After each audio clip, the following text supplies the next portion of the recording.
Bismillahirrahmanirrahim. Assalamualaikum warahmatullahi wabarakatuh. Saya nama Sukamto dari kampus IAI Al-Aziz Indramayu, Jawa Barat. Program studi Hukum Tata Negara semester kelima.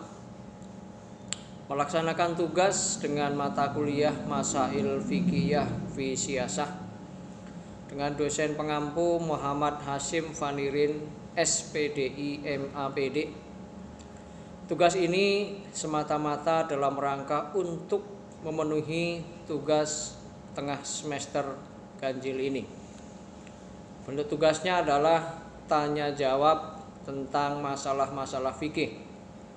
Sebagai penanya adalah Pak Sriyoto. Baik, terima kasih. Pertanyaan pertama, apa saja kriteria perempuan yang akan dilamar untuk dinikahi? Tolong dijelaskan. Ya, menjawab pertanyaan pertama dari Pak Sriyoto tentang kriteria perempuan yang dihitbah untuk dinikahi, sebagaimana dijelaskan dalam fikih Islam wa adilatuhu, yunkahul mar'atu arba'in lima liha waliha sabiha wajamaliha walidiniha fasbar bizati dini taribat yadaka. Bahwa perempuan itu dinikahi karena 4 hal: karena harta, keturunan, kecantikan, dan agamanya.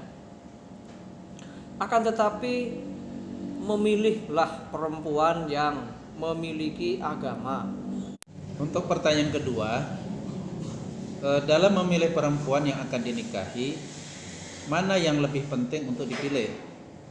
Misalkan hartanya, keturunannya, kecantikannya, atau agamanya?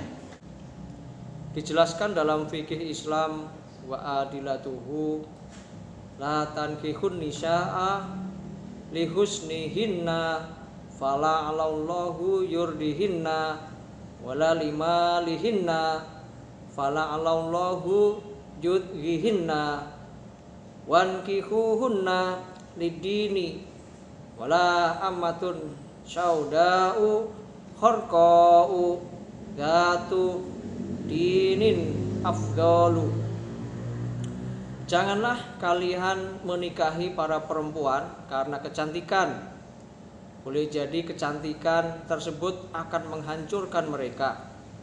Juga janganlah kalian memilih menikahi karena harta mereka, karena jadi harta itu menjadikan mereka berlebihan. Nikahilah mereka karena agama. Sesungguhnya seorang budak perempuan hitam yang bodoh namun memiliki agama lebih baik atau lebih utama untuk dinikahi. Untuk pertanyaan ketiga, bolehkah menghitbah perempuan yang sudah dihitbah oleh orang lain? Jawabannya dari dalam fikih Islam wa adilatuhu, la yahtubu ahadukum ala hitbati akhihi hatta yad'rukal khatibu qablahu aw ba'din. Janganlah seorang di antara kalian menghitbah perempuan yang telah dihitbah oleh saudaranya yang seiman sampai ia meninggalkannya atau memberikan izin. Dari keterangan ini sangatlah jelas menunjukkan akan adanya suatu keharaman perbuatan menghitbah oleh perempuan yang sudah dihitbah oleh saudaranya. Karena orang tersebut dilarang untuk menyakiti orang lain. Maka dengan demikian hal ini sangat diharamkan, sebagaimana larangan memakan harta orang lain dan membunuhnya. Untuk pertanyaan keempat, apa hukumnya berhalawat dengan perempuan yang sudah dihitbah oleh orang lain? Jawabannya adalah bahwa khitbah itu bukan merupakan suatu pernikahan. Khitbah itu hanya sekedar janji untuk dinikahi. Oleh karenanya hukum pernikahan belum berlaku sedikit pun walaupun perempuan tersebut sudah dikhitbah. Maka berhalawat atau menyendiri dengan perempuan tersebut masih tetap dilarang, karena masih merupakan perempuan yang asing bagi seorang lelaki tersebut. Sebagaimana dijelaskan dalam fikih Islam wa adilatuhu, la yahluwanna rajulun bimra'atin la tahilullahu fa inna salisahuma syaitonu illa mahramun. Janganlah seorang lelaki berduaan dengan seorang perempuan yang tidak halal baginya, karena sesungguhnya yang ketiga adalah setan, kecuali dibarengi oleh mahramnya. Pertanyaan kelima, bolehkah dilaksanakan pernikahan bila salah satu dari kedua mempelai dalam keadaan ihram haji atau umroh? Jawabannya adalah bahwa pernikahan tidaklah sah jika salah satu dari kedua mempelai sedang dalam keadaan ihram haji atau umroh. Orang yang sedang berihram tidak boleh menikah atau menikahkan, sebagaimana dijelaskan, la yankihul muhrimu wa la yankihu. Orang yang sedang berihram tidak boleh menikah atau menikahkan. Pertanyaan keenam, bagaimana bila seorang suami menggauli istrinya melalui dubur? Jadi hukumnya menggauli istri melalui dubur adalah dilarang. Pertanyaan ketujuh, seorang istri yang sedang haid apakah boleh digauli? Dijawab di dalam fikih Islam wa adilatuhu, man ata haidon awim ro'atan fi duburiha au kahinan fasaddakohu bima yakulu fakot kafaro bima anjalallahu ala Muhammadin.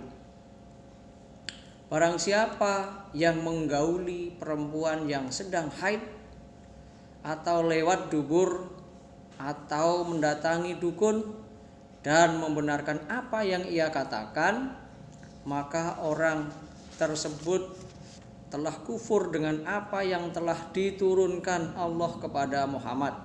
Untuk pertanyaan ke-8, bagaimana mengumumkan pernikahan yang dianjurkan dalam Islam? Di dalam fikih Islam wa adilatuhu dijelaskan, a'linun nikaha, umumkanlah pernikahan. A'linun nikaha wasribu alaihi bil girbali, umumkanlah pernikahan dan pukullah rebana.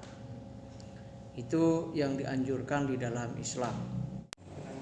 Pertanyaan ke-9, apa hukum mengadakan walimahan dan bagaimana walimahan yang dianjurkan oleh Rasulullah? Menurut pendapat Imam Malik yang tertera di dalam kitab karya Imam Syafi'i, bahwa walimah itu hukumnya adalah wajib, sebagaimana sabda Nabi, aulim walau bisatin, adakanlah walimah sekalipun hanya dengan seekor kambing. Pertanyaan ke-10, dalam pernikahan pasti menimbulkan hubungan perbesanan. Nah, seberapa dekat hubungan perbesanan itu? Jawabannya ada di dalam kitab fikih Islam wa adilatuhu, bahwasanya hubungan besan adalah buah kenikmatan, karena hubungan ini membuat orang asing menjadi kerabat, sebagaimana dijelaskan bahwa al musyaharatu lahmatun kalah min nasabi. Perbesanan memiliki hubungan bagaikan hubungan nasab. Untuk pertanyaan ke-11, bagaimana proses anak adopsi itu bisa menjadi nasab? Jawabannya ada di dalam kitab Fikih Islam wa adilatuhu. Di situ dijelaskan bahwa fardi'ihi khamsa rada'atin, susuilah dia sebanyak 5 kali. Jadi dengan disusui sebanyak 5 kali sampai dia benar-benar puas, maka anak tersebut akan menjadi seperti anak sesusuannya. Pertanyaan ke-12, seorang anak kecil yang ditinggal mati oleh bapaknya disebut sebagai anak yatim. Nah, sampai kapan anak yatim tersebut dikatakan sebagai anak yatim? Dijawab di dalam kitab Fikih Islam wa adilatuhu. Di situ dijelaskan bahwa la yatimu ba'dah tilami, tidaklah dibilang anak yatim setelah balik. Jadi batasannya anak tersebut dikatakan yatim setelah ditinggal mati oleh bapaknya adalah sampai masa dia balik. Pertanyaan ke-13, bolehkah seorang anak perempuan berusia 9 tahun dinikahkan? Dijawab di dalam Fikih Islam wa adilatuhu. Di situ dijelaskan bahwa idza balaghatil jariyatu tis'a sinina fahyam ra'atun. Jika anak perempuan mencapai usia 9 tahun, maka dia telah menjadi seorang perempuan. Diriwayatkan di dalam hadis secara marfu dari Ibnu Umar yang maknanya adalah dalam hukum orang perempuan, karena dengan umur 9 tahun dia bisa dinikahi dan membutuhkan pernikahan, maka dia serupa dengan perempuan yang telah balik. Pertanyaan ke-14, bagaimana hukum KB bagi seorang perempuan?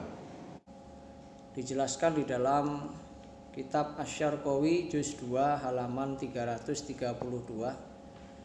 Amma istakmalu ma yaqta'ul habla min aslihi fahuwa haramun bikhilafi ma la yaqta'u bal yubtinuhu madatan fala yahrumu bal ingkana liudrin katarbiyati waladin lam yukrah aidon wa ila kuriha.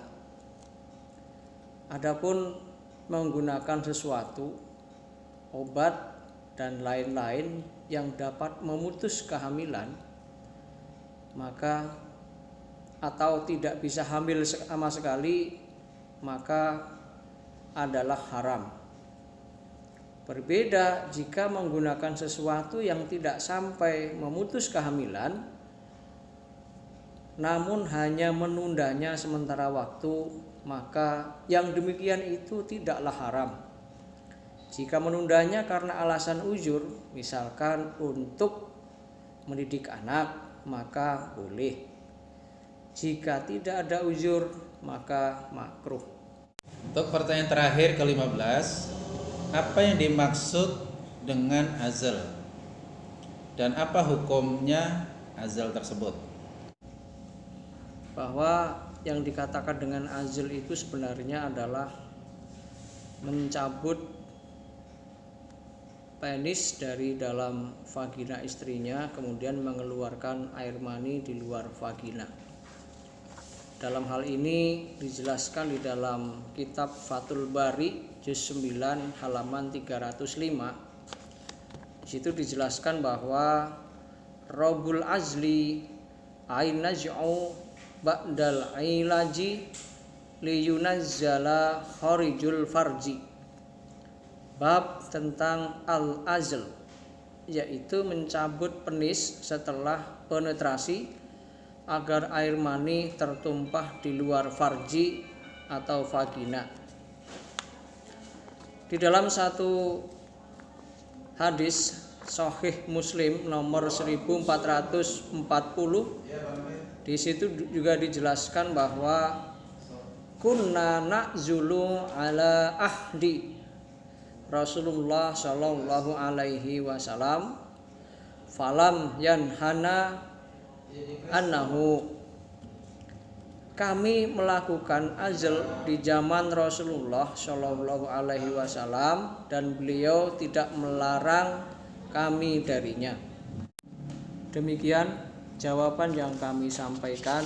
Sekali lagi, ini semata-mata sebagai tugas di dalam memenuhi tugas ujian tengah semester ganjil ini. Hadza wallahu yar'ana wa yahfazuna walhamdulillahi rabbil alamin.